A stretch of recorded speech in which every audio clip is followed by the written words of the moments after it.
vai para Cuba, vai para Venezuela, é isso que eles costumam falar, né? Também fica dizendo que a gente vive falando mal da Globo, mas não sai da Globo.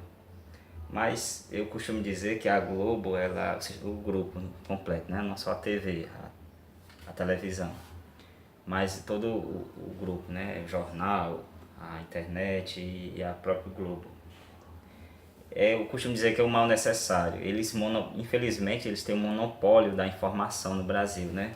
Não tem como escapar deles. Porque se você vai para a internet, boa parte dos conteúdos que você acessa, páginas e até mesmo é, o provedor de internet no Brasil passa por eles, né? Yahoo tá aí para falar disso. Quando você vai para os canais de TV a cabo, a maioria também da televisão fechada, né? É do Grupo Globo também, GNT, próprio, a própria Globo News, o Multishow. Então não tem como escapar muito deles, né? Agora você tem, aliás, é um mal necessário, porque como eles têm o monopólio de tudo, eles chegam primeiro, né? Você tira pelas quando o ex-presidente Lula era notificado alguma coisa lá na polícia, né? Antes de chegar a intimação lá na casa dele, a Globo já sabia e adiantava para ele que estava chegando a intimação, então um pedido de prisão ou um, ou então aquela palavra que ficou muito popular nesses últimos tempos, que foi a condução coercitiva, né? Antes de chegar lá no interessado, a Globo já sabia. Então eles dominam tudo, né? Eles têm tudo que é informação passa por eles. Tem muito acesso também. Surpreendentemente, eles sabem tudo que acontece lá na justiça, sabem tudo que acontece dentro da Polícia Federal, antes que qualquer pessoa, até mesmo que os advogados do réu, do condenado, venham saber. Eles têm acesso muito fácil. Então cabe a você fazer uma filtragem da informação, né? Você tem que ver o que realmente vale a pena você aceitar, o que não serve, que a grande maioria você joga fora.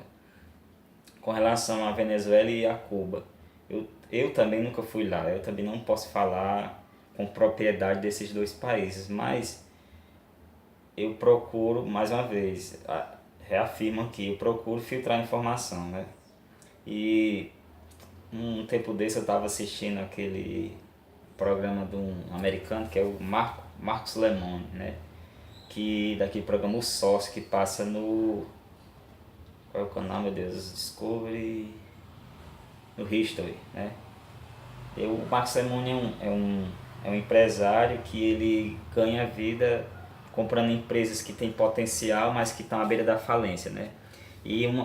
Houve uma temporada que ele tava mostrando como é que era a economia em Cuba, né? Que agora Cuba está começando a se abrir para o capital externo e está começando a quebrar mais essa imagem de país comunista, né?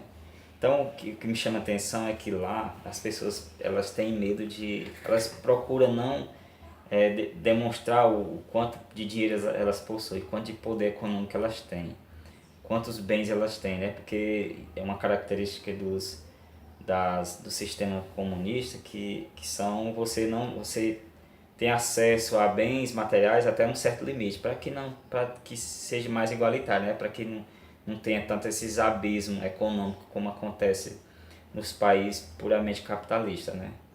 Então, aí eu faço uma pergunta, como que o Brasil ia se tornar uma Cuba, né? Se no auge do governo Lula, 2011, 2012, 2013, você poderia ir numa concessionária e levar um carro zero sem dar R$ 1 de entrada. Bastava você comprovar a renda, né? Se tivesse uma renda garantida, você tirava um carro zero e levava para casa sem dar uma parcela, sem dar R$ 1 de entrada. Então, muito diferente, né, não? De um país que limita os seus gastos, você pode comprar até aqui, você pode acumular até certo ponto, então tem nada a ver. Quando a gente fala de governo Lula, a gente está falando do que seria, não. A gente está falando do que foi, né? Então é totalmente diferente, né? Os caras, eles costumam colocar na cabeça de vocês que tudo se encaminhava para o Brasil se tornar uma Venezuela. Mas o que você sabe da Venezuela? Baseado em que eles dizem que o Brasil se caminhava para uma Venezuela? Eu vou até deixar abaixo desse vídeo, eu vou deixar um link de material que qualquer pessoa tem acesso para entender como surgiu a crise na Venezuela. É bem antiga, viu? Muito antiga mesmo. Eu estava vendo aqui agora. Agora começou a clarear a mente aqui algumas coisas. Então não sai repetindo essas coisas não, cara, porque tu acaba passando vergonha. Porque o que o Brasil era no auge do PT era totalmente diferente do que acontece na Venezuela hoje e do que acontece no Cuba. Venezuela, vou adiantar aqui um pouquinho.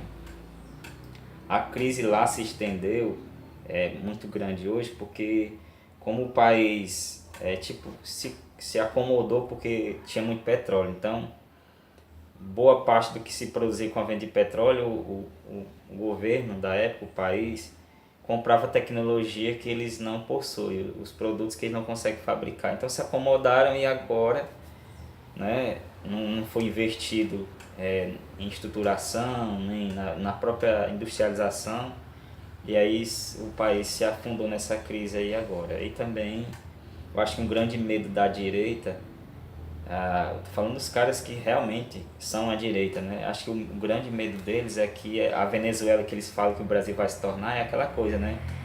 Aquele populismo que acontece muito lá. Eles têm muito medo disso, porque apesar da corrupção, aquele escândalo lá do mensalão, o Lula conseguiu se reeleger, elegeu a Dilma 2 vezes, então essa direita burra aí, que eu falo sem medo algum de falar que são burros mesmo, porque os caras não são competentes para combater de frente com os líderes dos partidos de esquerda, né?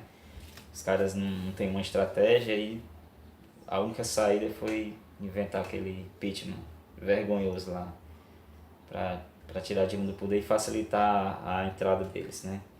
Então, o grande medo do Brasil se transformar em Venezuela é aquela popularidade que o Lula tem, e é muito parecido com os líderes lá da Venezuela, né, que os caras estão no poder há muito tempo. Eu também não concordo com isso não. Acho que um país quando fica muito tempo na mão de uma pessoa só, de um grupo só, aí vira totalitarismo, né? Vira regime ditatorial. Isso aí também não.